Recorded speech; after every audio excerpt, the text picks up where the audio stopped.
ओम शांति। तो बाबा कह रहा है, बच्चे मैं शिव बाप तुम सब बच्चों को लेकर जाने के लिए आए हूँ, परंतु मैं तुम्हें तभी लेकर जा सकता हूँ जब तुम अपनी सारी स्थूल और सूक्ष्म जिम्मेवारी कहो, इच्छा कहो, संकल्प कहो, सबसे न्यारे नहीं हो जाते, अर्थात इस पुरानी दुनिया से न्यारे नहीं हो जाते। तो ये प्यार से, इतने प्यार से मेरा बाप ही कह सकता है। और जब इतने प्यार से वो कहता है, तो इतने प्यार में हमें भी समा जाना है। पहले तो कभी किसी ने नहीं कहा था। इतने सारे सत्संगों में जा रहे हैं, इतना पूजा पाठ व्रत सब कुछ कर रहे हैं, लेकिन कहीं सुने थे क्या ऐसा? इसलिए मैं बार बार कहता हूँ कि मेरे प्यार में समा जाओ, क्योंकि प्यार में जब तक नहीं समाएंगे तब तक उसके साथ जाने का सोच ही नहीं सकते। जब तक ये दुनिया खींचेगी तो उधर कैसे चढ़ेंगे? दुनिया खींच रही है तो कैसे चढ़ेंगे? इसीलिए दुनिया से न्यारा। एक बहुत सुंदर कहानी है, बौद्ध ग्रंथ में ये कहानी मिलता है। जो गौतम बुद्ध की एक शिष्या थी पटाचारा, है ना? तो उसका कहानी है कि वो अपने मन से शादी कर ली, माता पिता के माता पिता से बिना पूछे, है ना? अब विवाह कर ली, उसके बाद रहने लगी अपने पति के साथ जहाँ उसका पति रहता था। तो माँ बाप से तो दूर हो गई, सब परिवार से दूर हो गई। उसके बाद सुखी जीवन था और दो बच्चे हुए उसके। बच्चा लोग भी थोड़ा थोड़ा बड़ा हो गया। तो मन में आया अचानक कि माँ बाप जन्म दिया था, ठीक है, मेरे से तो मिस्टेक हुआ कि बिना पूछे हम विवाह किए, तो अब इतना दिन में माफ़ कर देगा अगर हम जाएंगे तो मिलना चाहिए। तो वो अपने पति और बच्चों को लेकर चली। उस समय तो गाड़ी नहीं था, पैदल 1 महीना का कुछ टाइम लगता, बहुत टाइम लगता, तो चली वो बहुत सारा चीज़ साथ में ले करके और चली। तो उसमें रास्ते में क्या हुआ, जंगल में उसके बेटे, बड़े बेटे को एक सांप डस लिया, बेटा मर गया। और उसके बाद प्यास लगा था, उसका छोटा बेटा पानी लेने गया तो वहीं दलदल में कहीं फंस डूब गया, है ना? और उसके बाद बेटा बाद में, पति पहले, पति रात में अचानक रात में सोया हुआ था, सोए सोए शरीर छोड़ दिया, उसको ही शायद सांप काट लिया था। उसके बेटे को इस तरह, मतलब तीनों शरीर छोड़ दिया। और ये चुपचाप देख रही है और समझ नहीं पा रही है कि थोड़ी थोड़ी देर में इस पर मुसीबतों का पहाड़ टूट रहा है। अब जिसके लिए पूरा घर परिवार छोड़ के आई थी, वो पूरा परिवार खत्म हो चुका था, अब अकेले वो थी। चली थी अपने पिता से मिलने तो पूरा परिवार था। अब चलते जा रही है, रास्ता में पति चला गया, दो बेटे चले गए और अब अकेले रोते पीटते, उसको समझ में नहीं आ रहा है, बस चले जा रही है एक नशे में। क्योंकि अब दर्द है, तकलीफ है, अब तो वापसी कर भी नहीं सकती है, क्योंकि वापस तो कोई है ही नहीं। जब अपने घर पहुंचती है तो वहां पहुंचने से पहले ही बहुत आंधी तूफान आता है, और उस जर्जर घर था, तो उसके माता पिता भी उस घर में दब के मर जाते हैं, छापर गिर जाता है। अब ये लूटा पिटा समझ ही नहीं पा रही है कि मेरे साथ हुआ क्या। पल में मेरी पूरी दुनिया बदल गई है। तो उस समय गौतम बुद्ध के पास लोग जाते थे, थके हारे वही लूटे पीटे लोग ही जाते थे। तो वो गई और गौतम बुद्ध से सवाल की कि मेरे साथ ऐसा क्यों हुआ? तो वो बोले, पटाचारा तुम ना संन्यास ले लो, फिर तुमको समझ में आ जाए। तो संन्यास का लेना, क्या लेना, वो तो संन्यास, वैराग्य तो उसके अंदर आ ही गया था, क्योंकि दुनिया बसाने में पल भर नहीं लगा था और उजड़ने में भी पल भर नहीं लगा। खत्म हो गया, सब कुछ खत्म हो गया। तो ज्ञान ली और उसके बाद ऐसा उसके अंदर नशा था, क्योंकि जिसको समझ आ गया जीवन का, है ना? क्योंकि अब हम सोचते हैं कि यही जीवन है, लेकिन क्या हमारे साथ पल पल यही नहीं हो रहा है क्या? हम अपने सामने क्या लोगों को मरते हुए जाते हुए नहीं देख रहे? बड़े बड़े मिनिस्टर एक पल में चले जाते हैं, क्या लेकर जाते हैं? कुछ भी नहीं। तो वो इतना नशे में हो गई, इस ज्ञान को इतना उसके समझ में आ गया ना। देखिए, अनुभव से ही जो ज्ञान हम देते हैं, वो ज्ञान लोगों को अ, मतलब समझ में आता है, और आप दे भी पाते हैं, क्योंकि आपके पास सब कुछ अनुभव है कि जीवन है क्या। वो तो जीवन को भी देखी अच्छे से और मृत्यु को भी अच्छे से देखी, किस तरह सब कुछ खत्म होते हुए भी देखी। तो पूरे अनुभव से वो इस ज्ञान में जुड़ी और बौद्ध भिक्षुनी बन गई। उसके बाद वो माताओं बहनों को ज्ञान देने के लिए गई, तो एक साथ 500 स्त्री पुरुष सब एक बार में बौद्ध धर्म अपना लिए। इतना पावरफुल उसका, आज बौद्ध ग्रंथों में उसका नाम आता है, इतना पावरफुल उसका स्पीच था, उसका बोल इतना पावरफुल था। 500 लोग एक साथ भिक्षुनी बन गए, भिक्षु भिक्षुनी बन गए। अनुभव था, दर्द था, जिसने सब कुछ अनुभव किया है ना, उसके बाद जो, तो हम बच्चे सब अनुभव करके आ रहे हैं कि नहीं? कैसे कैसे बाबा के हम बच्चे थे, बहुत तकलीफों से गुजरे और उसके बाद निकले हैं। और अब जब देंगे किसी को बताएंगे तो अनिश्चय रहेगा क्या? अब जिसको भी बताएंगे तो नशे से बताएंगे कि हम तो बर्बाद हो गए थे, मेरा तो जीवन ही कुछ नहीं था। लेकिन भगवान ने बर्बाद हुए को आबाद कर दिया। तो इसलिए बाबा कहता है ना कि न्यारे हो जा, समर्पण हो जा 100%। समर्पण कब होंगे? जब अब समझ में आ जाएगा कि कुछ भी नहीं है, सब खेल चल रहा है। और अपने जीवन में जब तक नहीं होगा तब तक समझ में नहीं आएगा।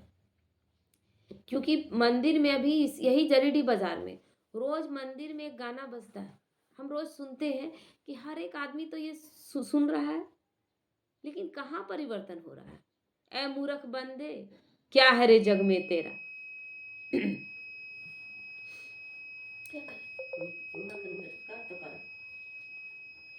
जूम नहीं चल पाएगा, थोड़ी देर के बंद कीजिए और फिर दीजिए, बंद करके दीजिए, वाईफाई चला गया। तो इसीलिए बाबा कहता है कि रोज हम सुन रहे हैं लेकिन हमारे में वो परिवर्तन है, अर्थात 100% समर्पण हो जाओ। बाबा कहता है 100% समर्पण हो जाओ। बच्चों की इच्छा भी यही है कि हम बाप के संग जल्दी से जल्दी जाएं, परंतु फिर भी बार बार स्वयं को किसी न किसी संकल्प में बांध लेते हैं। बंधन कौन चीज का है? कहीं ना कहीं किसी न किसी रिश्ते में अभी भी देहभान में फंसे हुए। तो बच्चों की इच्छा भी यही है। लेकिन देखो बच्चे, आप स्वयं के संकल्पों पर अटेंशन देकर ही इस दुनिया से न्यारे हो सकते हो। संकल्प ही है जो हमें बांधते हैं और संकल्प ही है जो हमें स्वतंत्र करते हैं। तो बार बार संकल्पों को हमें कैसा बनाना है? बाबा संकल्प कितना प्यारा प्यारा दे रहा है। डिटैच नहीं होते हैं हम तो कौन परेशान, कौन होगा?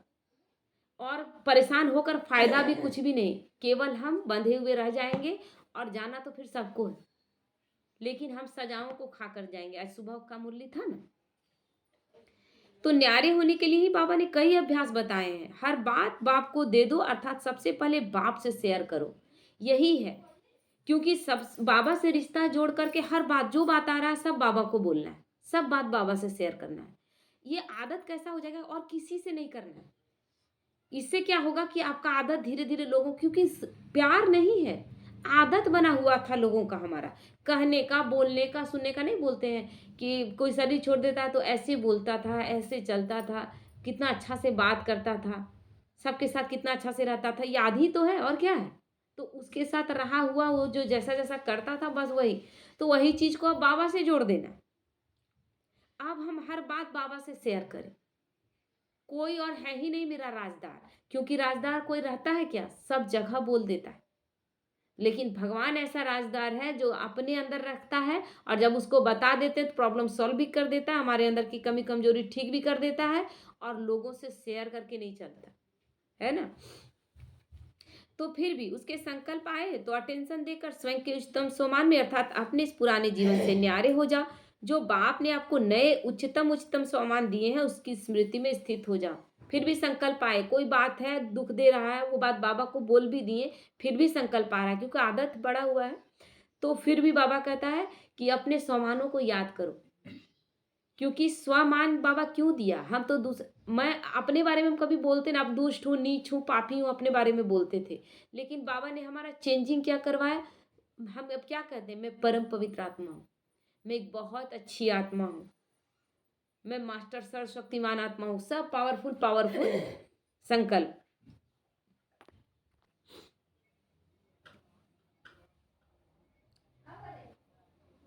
तो सारी चीजों को सम्मान, दूसरे से सम्मान की अपेक्षा करते थे।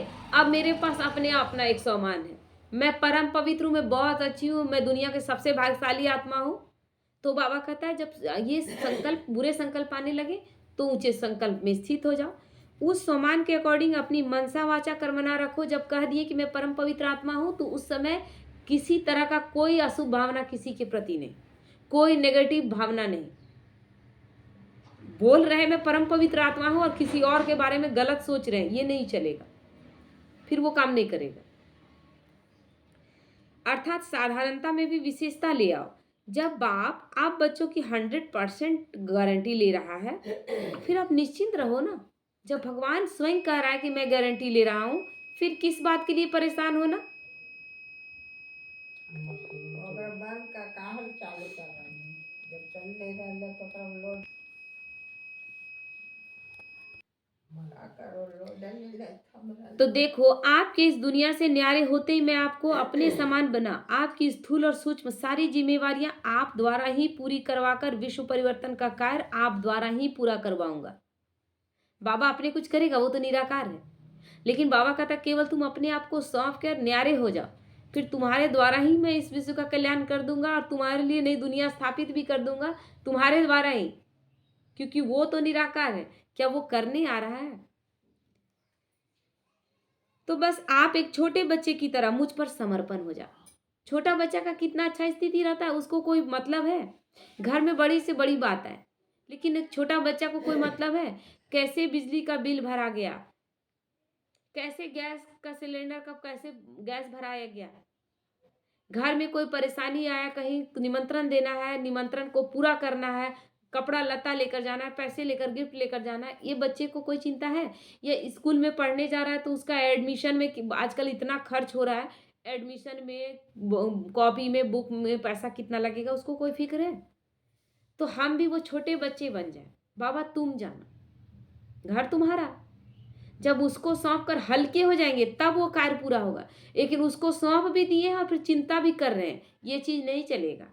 और इसीलिए हम सोचते हैं ना कि इतना दिनों से हम बाबा को बोल रहे हैं मेरा कुछ अच्छा क्यों नहीं हो रहा है, इसीलिए नहीं हो रहा है। हम चिंता भी करें तो वही बात हो गया कि निश्चय है ही नहीं, निश्चय है ही नहीं, तो फिर वो पूरा कैसे होगा? तो निश्चय का बुद्धि कैसा था कि दो बच्चे थे और एक हिंदू था, एक मुस्लिम था, जो नदी पार कर रहा था, नदी में बाढ़ आया हुआ था। एक बोला जय श्री राम करके कूदा और पार कर गया, क्योंकि वो निश्चय बुद्धि था, उसके पास कोई अनिश्चय का बात नहीं कि राम हमको पार करा देंगे, कहते हैं ना निश्चय बुद्धि विजयंती, तो वो पार हो गया। मुस्लिम को भी था अपना निश्चय कि या अल्लाह करके उतर जाएंगे तो मेरा हो जाएगा, लेकिन जब वो हिंदू कूद गया तो लगा वो जय श्री राम करके कूद गया और पार कर गया, कहीं अल्लाह कमजोर तो नहीं है, और कहीं अल्लाह नहीं बचा पाया तो? लेकिन राम बचा सकता है, ये तो हम देखें अपना आंख से। दुविधा हो गया तो बोला जय हो राम खुदैया, मैंने राम को भी बोला और खुदा को भी बोल दिया, है ना? दोनों तो दुविधा में दोनों गए, न माया मिली न राम, तो दुविधा में चला गया और शरीर वहीं पर डूब गया। तो इसीलिए बाबा कहता है निश्चय बुद्धि विजयंती। तो बाबा ने आपको मौज में रखा है तो आगे भी मौज में ही रखेगा, बाबा का गारंटी है। बाबा कह रहा है कि मौज में रखे, तुमको मौज में ही रखेंगे। यह छोटी छोटी सी परिस्थितियां बस आपको परिपक्व बनाने के लिए आ रही है। ये जो छोटी छोटी परिस्थितियां आ रही है ना, वो मैच्योर बनाने के लिए आ रही है। देखते हैं जब जब कोई परिस्थिति आता है तो हमको कुछ सीखने को मिलता है, कुछ सीखते हैं हम उस चीज। इसलिए इसका मंथन मत करो। मंथन करने से परिस्थितियों के वाइब्रेशन फैलते हैं जो कि आपको और आपके संपर्क में आने वाली आत्माओं को और भारी कर देते हैं। हम पूरे वायुमंडल को बिगाड़ देते हैं। जब हम एक बात को सोचने लगते हैं, उस संकल्प पे अटक जाते हैं, तो फिर क्या होता है, क्योंकि हम भारी हो गए तो वाइब्रेशन पूरा भारी हो गया, फिर जितनी आत्माएं हैं मेरे आमने सामने सबको हम भारी कर देते हैं। क्या दिए हम? ये दुआ दिए किसी को? उसके लिए गलत कर दिए ना। जबकि बाबा कहता है कि जबकि तुम सब जिम्मेवार आत्माएं हो। बाबा कहता है तुम सब जिम्मेवार आत्मा हो, तो आपके हल्के होने पर सभी आत्माएं हल्की होंगी। हम जड़ों में बैठे हुए हैं, जैसी हमारी स्थिति होगी वो पूरे वृक्ष को फैलेगा। हम जैसे ही दुखी होकर बैठेंगे, जड़ में बैठे हैं, पूर्वज आत्मा है, हम दुखी होंगे तो पूरा सृष्टि दुखी हो जाएगी। इसीलिए जानकी दादी बोलती थी ना कि हम हलचल में आ जाएंगे तो पूरा सृष्टि हलचल में आ जाएगा। इसीलिए हम कोई बात को लेते ही नहीं, किसी बात में हम सीरियस होते ही नहीं। कोई बड़ी से बड़ी बात जो आप समझते हो कि यह बड़ी बात है, वह सुनकर कोई जल्दी से और संकल्प ना चला, अपने उच्चतम समान में स्थित होकर बाप को वह बात सुना दो और हल्के हो जाओ। लग रहा है कि बहुत बड़ी बात है, हमसे नहीं भी संभलेगी, लेकिन बाप से तो संभलेगी। भगवान नहीं संभाल सकता, ऐसा कोई बात हो सकता है क्या? तो इसीलिए बाबा कहता है कि सौंप दो और हल्के हो जाओ। आपके पॉजिटिव संकल्प ही आपकी परिस्थितियों को हल्का कर देंगे। जैसा मेरा संकल्प वैसा स्थिति। बाप तो आपके संग है ही, वह क्या नहीं कर सकता। केवल ये सोचना है कि वो क्या नहीं कर सकता। परंतु इस समय मैं केवल आप बच्चों को ही तैयार कर रहा हूं, और आप परिस्थितियों को क्रॉस कर, अर्थात परिस्थितियों के समय भी हल्का रहकर ही स्वयं को संपन्न बना सकोगे। इस बस बच्चे बाप पर निश्चय रखकर आगे से आगे बढ़ते चलो, है ना। बाबा कहता है कि परिस्थितियों में जब हल्का रहेंगे तब संपन्न बनेंगे, और संपन्न बनेंगे तब तो बाबा साथ में ले जाएगा। परिस्थितियां अगर भारी कर दे रही हैं तो परिस्थितियां तो आती रहेंगी। यानी हर परीक्षा में हम फेल, फिर हम कैसे सतयुग में जाएंगे। हर परिस्थिति में बाबा कह रहा है ना कि एकदम संकल्प उसमें चलना ही नहीं चाहिए। बात आ रहा है लेकिन संकल्प मेरे अंदर चलना ही नहीं चाहिए, वो स्थिति हमारा बन जाए। तो ये कब होगा? जब हम बाहर नहीं अंदर अपना देखेंगे। इसलिए बाबा कहता है कि अंतर्मुखी बन जाओ, अपने अंदर क्या क्या मेरा चल रहा है हर वक्त अटेंशन रहे। क्या क्या संकल्प मेरा चल रहा है, चलना चाहिए वैसा संकल्प चल रहा है कि गलत संकल्प, व्यर्थ संकल्प चल रहा है। दिन रात अपना चेकिंग, और जब चेकिंग करेंगे तो चेंज कर पाएंगे, और चेंज करेंगे तब परिवर्तन हो पाएगा। क्योंकि अब रह क्या गया है, जहाँ संकल्पों का खेल अब रह गया है। अब बाहर हम किसी से उलझने नहीं जाते हैं, लेकिन अंदर से हम डिस्टर्ब किसी बात में हो जा रहे हैं। क्योंकि हम सोच रहे हैं ना कि आत्माओं से मेरा हिसाब किताब चुकतू हो गया है, किसी से हिसाब किताब अभी क्लियर नहीं हुआ है। जिससे सोचेंगे कि अब इससे मेरा हाथ हिसाब किताब क्लियर हो गया है, उससे ऐसा आपका पेपर आ जाएगा कि आपको लगेगा अरे अभी क्यों? क्योंकि सब पेपर क्लियर भी हो गया था, आप बंद रहे थे। हम लोग क्या करते हैं, आपसे मेरा अच्छा संबंध चलने लगा तो आप में हम अटक गए कि नहीं इससे मेरा अब ठीक है, अब हिसाब किताब क्लियर हो गया। तो बाबा डिटैच रहने बोला है, कहीं ना कहीं अटैचमेंट आ रहा था। तो बाबा क्या करता है, डिटैच करने के लिए उस आत्मा द्वारा ऐसा बुलवाएगा कि फिर आपको लगेगा अरे ये तो वही है। हम तो सोच रहे थे कि पूरी तरह चेंज हो गई, लेकिन ये तो वही है, इसका बातचीत तो वैसा ही है, उसका सारा व्यवहार ऐसा ही है। वैसा नहीं है। आप अटैचमेंट में बंधेंगे, बाबा तुरंत वहां आपको दिखा देगा। हमारी ही गलती रहती है, इसलिए केवल हम अपनी गलती को देखें। हम गलत हैं इसीलिए अगला गलत हो जाता है। माया अगला के अंदर प्रवेश ही इसलिए किए कि ताकि वो मेरे अंदर का दिखा सके कमी कमजोरी। इसीलिए किसी से अटैचमेंट नहीं, और मतलब किसी से कोई क्या बोलते हैं इच्छा, जो अपेक्षा होता है ना, वो भी अपेक्षा बिल्कुल नहीं। बाबा घर आपका है, जो आप कर रहे हैं एकदम परफेक्ट कर रहे हैं। और आपको जब हम सौंप दिए हैं, जब मेरा सब कुछ बाबा का है, तो मेरा 1% कोई अन्याय करने नहीं सकेगा, 1% मेरा कोई लेने नहीं सकेगा। तब तक ही ले रहा है जब तक उसका हिसाब किताब है, और नहीं है तब तक वो चाहे भी तो भी नहीं ले सकता। ये भगवान का यहाँ मेथड चल रहा है, हमारा मेथड नहीं चल रहा है। ओम शांति।